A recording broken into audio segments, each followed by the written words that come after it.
ہر چھوٹی سے چھوٹی سنت بھی ایک نور ہے، بلکہ یوں کہا جائے نبی علیہ السلام کی ہر ادا، نبی علیہ السلام کا ہر طریقہ، نبی علیہ السلام کی ہر سنت ایک نور ہے، رہنمائی کا باعث و ذریعہ ہے اور لائق اتباع ہے۔ لیکن ترجیح دینی چاہیے دین کی دعوت اور اقامت کے لیے اسوہ کو۔ ہم انگریزی میں کہتے ہیں نیور سیٹل فار دا لیس، میں عرض کیا کرتا ہوں rather go for the best. ہم اردو میں کہتے ہیں خوب سے خوب تر کی تلاش۔ شادی بیاہ کا کھانا کھلتا ہے، ہم سب کو معلوم ہے پہلے کہ لوگ کدھر دوڑتے ہیں، اس آئٹم کی طرف جو سب سے بہترین ہے لیکن ختم جلدی ہو جائے گا۔ کیا خیال ہے؟ بچوں کے امتحان کا معاملہ تو best of the best grades ہم چاہتے ہیں، تنخواہ کی بات ہو تو زیادہ سے زیادہ کی خواہش ہوتی ہے، کاروبار کی بات ہو زیادہ سے زیادہ نفع کی بات ہوتی ہے۔ ایسے ہی ہے نا، ہر معاملے میں اگر بیسٹ آف دا بیسٹ کو دیکھتے ہیں تو نبی علیہ السلام کی تو پوری زندگی بیسٹ ہے، but best of the best کیا ہے؟ 23 برس کس کام میں لگے، 23 برس کا مشن کیا تھا، 23 برس کی جد و جہد کیا تھی، 23 برس کی جد و جہد کے دوران میں مقاصد کیا سامنے رہے؟ وہ ہے دعوت دین کا پھیلایا جانا، اقامت دین کی جد و جہد کیا جانا۔ لیظہرہ علی الدین کلہ، سورہ صف کی آیت نمبر 9 کا ہم نے مطالعہ کیا تھا۔ کیا مشن تھا اللہ کے رسول علیہ السلام کا؟ اس دین حق کو کل نظام زندگی پر آپ صلی اللہ علیہ وآلہ وسلم غالب فرما دیں، یہ مقصد تھا رسالت میں آپ صلی اللہ علیہ وآلہ وسلم کا۔ چنانچہ ترجیح دینی ہوگی دعوت دین کی سنت کو، اقامت دین کی جد و جہد کو، اور اس جد و جہد کے دوران میں غزوہ احزاب کا موقع، اور غزوہ احزاب کا تبصرہ سورۃ الاحزاب میں ہے، اور سورۃ الاحزاب کی آیت نمبر 21 میں مشہور بات آ رہی ہے لقد کان لکم فی رسول اللہ اسوۃ حسنہ، یقیناً تمہارے لیے رسول اللہ صلی اللہ علیہ وسلم کی زندگی میں بہترین نمونہ موجود ہے۔ تو سورۃ الاحزاب کی آیت نمبر 21 میں یہ پیغام آ رہا ہے لقد کان لکم فی رسول اللہ اسوۃ حسنہ، یقیناً تمہارے لیے رسول اللہ علیہ السلام کی زندگی میں بہترین نمونہ موجود ہے۔ لمن کان یرجو اللہ والیوم الآخر وذکر اللہ کثیرا، جو اللہ سبحانہ وتعالی اور آخرت کے دن کی امید رکھتا ہو ملاقات کی اور کثرت سے اللہ کا ذکر کرتا ہو، تو بہترین اسوہ ہے۔ رہنمائی کس سے ملے گی، فائدہ کس سے ملے گا؟ جو اللہ سے ملاقات کا یقین رکھتا ہو، آخرت کا یقین رکھتا ہو اور کثرت سے اللہ تعالیٰ کا ذکر کرتا ہو۔ یہ بات بھی بڑی اہم ہے۔ رسول اللہ صلی اللہ علیہ وسلم اسوہ ان کے لیے ہیں جو اللہ تعالیٰ کی رضا اور آخرت کے اجر کے طلبگار ہوں اور اللہ تعالیٰ کو کثرت سے یاد کرنے والے ہوں۔ غور کیجئے گا، سورج نکلتا ہے نا، جو چاہے روشنی سے فائدہ اٹھا لے، مگر جو کھڑکی دروازے اوپر پردہ ڈال دے گا روشنی سے فائدہ نہیں ملے گا۔ تو اللہ کے پیغمبر علیہ السلام کا اسوہ سب کے لیے ہے، جو چاہے فائدہ اٹھا لے، مگر فائدہ اٹھانے کے لیے آخرت کی طلب رکھنا ضروری ہوگا، اللہ تعالیٰ سے ملاقات کا یقین رکھنا ضروری ہوگا، اللہ تعالیٰ کا کثرت سے ذکر کرنا ضروری ہوگا، اللہ تعالیٰ کی اطاعت کی روش پر آنا ضروری ہوگا، ورنہ دعوے ہوں گے مگر فائدہ نہیں مل سکے گا۔ تو فائدہ کن کے لیے؟ اسوہ حسنہ سے، جو اللہ اور آخرت کے اجر کے طلبگار ہوں اور کثرت سے اللہ تعالیٰ کا ذکر کرنے والے ہوں۔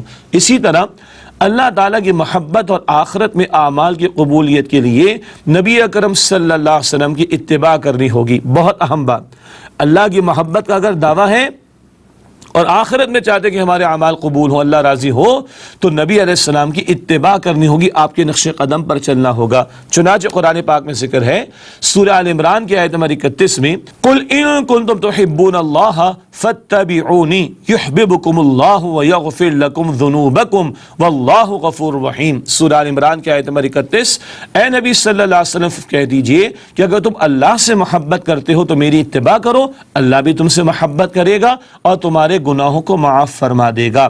اللہ سے محبت کرنا چاہتے ہو تو حضور علیہ السلام کی اتباع کرو، ان کی نقش قدم کی پیروی کرو، ان کے مشن میں ان کا ساتھ دو، تو اللہ تم سے محبت فرمائے گا، تمہارے گناہوں کو بخش دے گا۔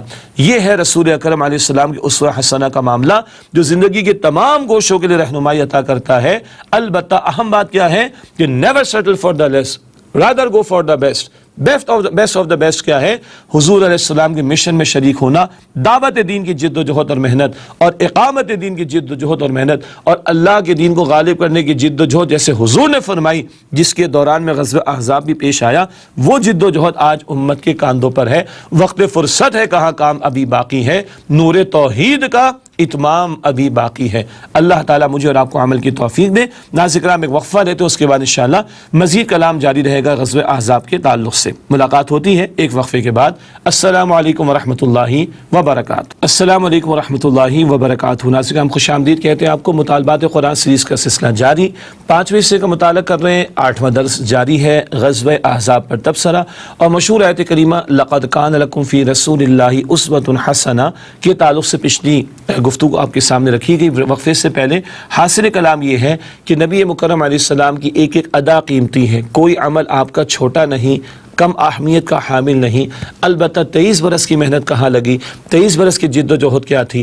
دعوت دین کا کام، اقامت دین کی جد و جہد کا کام، نفاذ دین کی جد و جہد کا معاملہ، جس کے دوران میں طائف کی گلیاں بھی ہے، ہجرت کا معاملہ بھی ہے، بدر اور احد کے میدان کا سجنا بھی اور احزاب کا موقع بھی ہے۔ تب یہ آیت آتی لقد کان لکم فی رسول اللہ اسوۃ حسنہ، یقیناً تمہارے لیے رسول اللہ علیہ السلام کی زندگی میں بہترین نمونہ موجود ہے۔ اس تعلق سے ہمیں بھی غور فکر کرنا چاہیے کہ ہماری کتنی نسبت ہے عمل کے میدان میں نبی اکرم صلی اللہ علیہ وسلم سے۔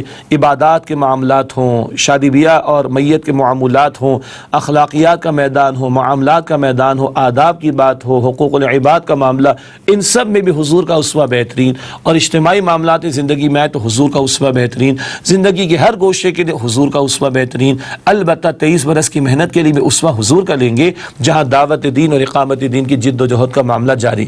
ایک اہم نقطہ بھی میں چاہتا ہوں کہ ہمارے ذہنوں میں رہے، نبی اکرم علیہ السلام کی ازواج مطہرات رضی اللہ تعالی عنہن اجمعین وہ امت کے لیے نمونہ ہیں۔ بہت اہم نقطہ یہ ہے کہ حضور نبی اکرم علیہ السلام بہرحال مرد ہیں، آپ صلی اللہ علیہ وسلم کی امت میں عورتیں بھی ہیں، تو حضور علیہ السلام کے جو کئی ایک نکاح ہوئے، ان کی ایک بہت بڑی حکمت کیا ہے کہ امت کی عورتوں کے لیے بھی نمونہ سامنے آ جائے ازواج مطہرات کے ذریعے۔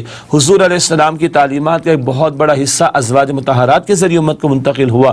2210 سے کم و بیش زیادہ احادیث حضرت عائشہ صدیقہ رضی اللہ تعالی عنہا سے امت کو ملی، 300 کے قریب لگ بھگ احادیث حضرت ام سلمہ رضی اللہ تعالی عنہا سے امت کو ملی۔ تو حضور کی تعلیمات کا ایک بہت بڑا حصہ بھی، اور حضور علیہ السلام کے تعلق سے آپ کی جو ازواج مطہرات کی زندگی، وہ رہنمائی بھی امت کے سامنے آئی۔ تو حضور کا اسوہ مکمل ہوتا ہے امت کی عورتوں کے لیے ازواج مطہرات کے ذریعے، یہ نقطہ بھی ذہن میں رہنا چاہیے۔ چنانچہ اس تعلق سے جہاں حضور علیہ السلام کی سیرت النبی کا مطالعہ ضروری صلی اللہ علیہ وسلم، وہیں امت کی عورتوں کو بالخصوص اللہ کے پیارے رسول علیہ السلام کی ازواج مطہرات اور اللہ کے پیارے رسول علیہ السلام کی پیاری صاحبزادیوں کی زندگیوں کا اور سیرت کا مطالعہ بھی کرنا چاہیے۔ یوں امت کی عورتوں کے لیے بھی اسوہ حسنہ کی گویا کہ تکمیل ہوگی۔